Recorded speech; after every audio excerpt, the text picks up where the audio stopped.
So I'm not sure if you guys and girls do this, but I follow all these key players at Uber, at Lyft, at DoorDash, and I really pay attention to their announcements, right? Whether it's David Risher, the new CEO of Lyft, whether it's Andrew McDonald at Uber or Daryl Khosrowshahi or whoever it is, right? Because when you're up to speed on their statements or announcements, you can sort of generally see in which direction they are going.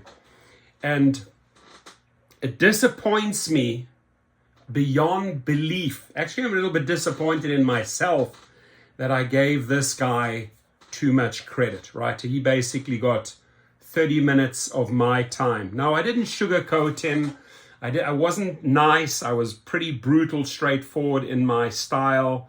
I asked for permission to be honest and then just laid it on, right? But we still had a good back and forth. And I was hoping that he understood where I was coming from representing drivers. I was actually quite excited to get that second Zoom call.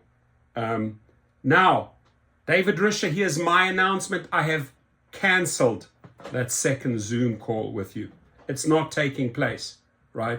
Because words don't mean anything. Words are cheap if you just make empty promises. And I highlighted one specific thing here where they absolutely do not get it. Let me read out, right?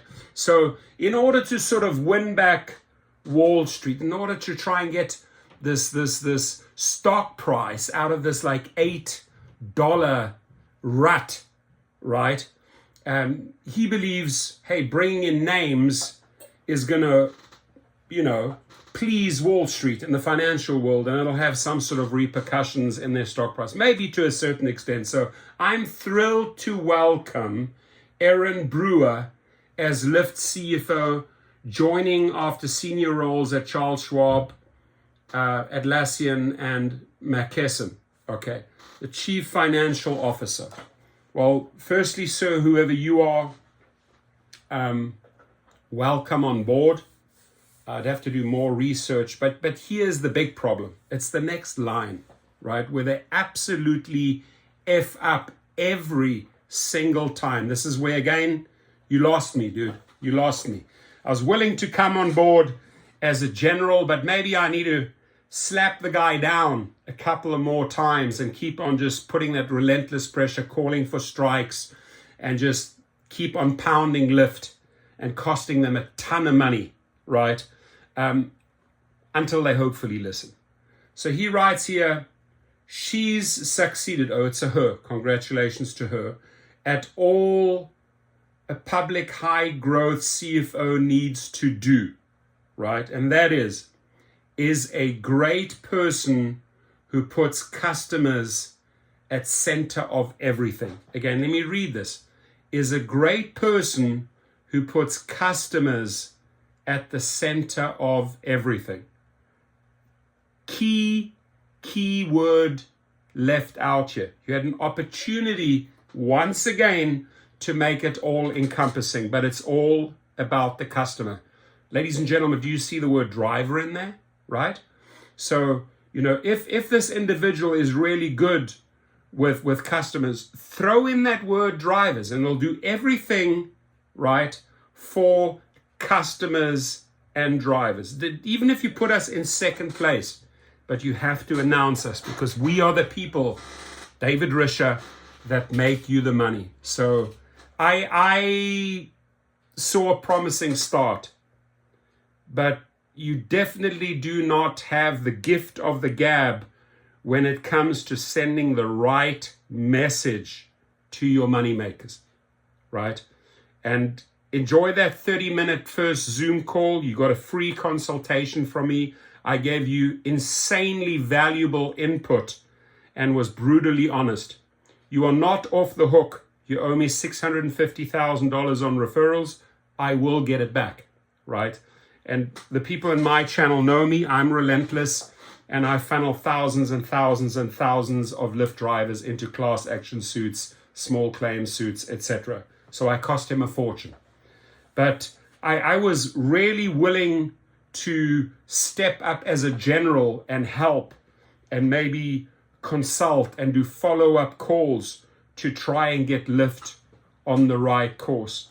But when it is more important to you to please your investors, to please Wall Street by bringing in names, which is good, bringing in heavy hitters, but you leave the key people out of your conversation every single time, and that is drivers.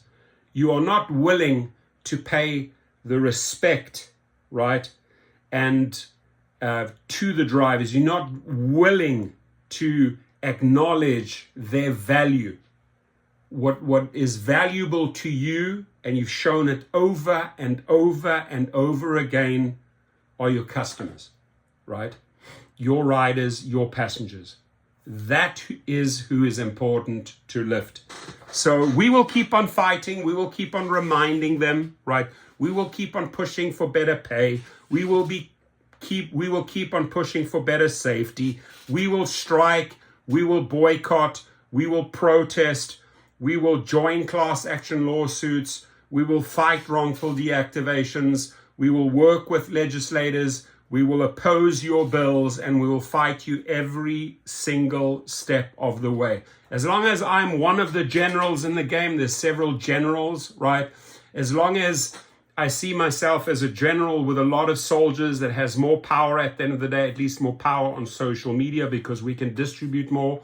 We can send out far more messages than these guys can ever do, right? Even if they have the little in-house marketing department and the little in-house social media department, even if he does his little personal tweets, right, the wrong ones, we will still outnumber you 100 to 1, right? On Facebook, on Twitter, on YouTube. You stand zero chance winning in the public's eye as long as we shed the lights on all of these individual cockroaches that are working against drivers. And you guys can interpret my language or as you wish, right? I am who I am. I don't hide who I am.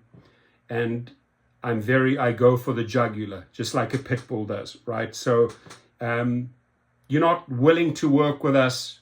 You're not willing to engage us. You've shown this once again.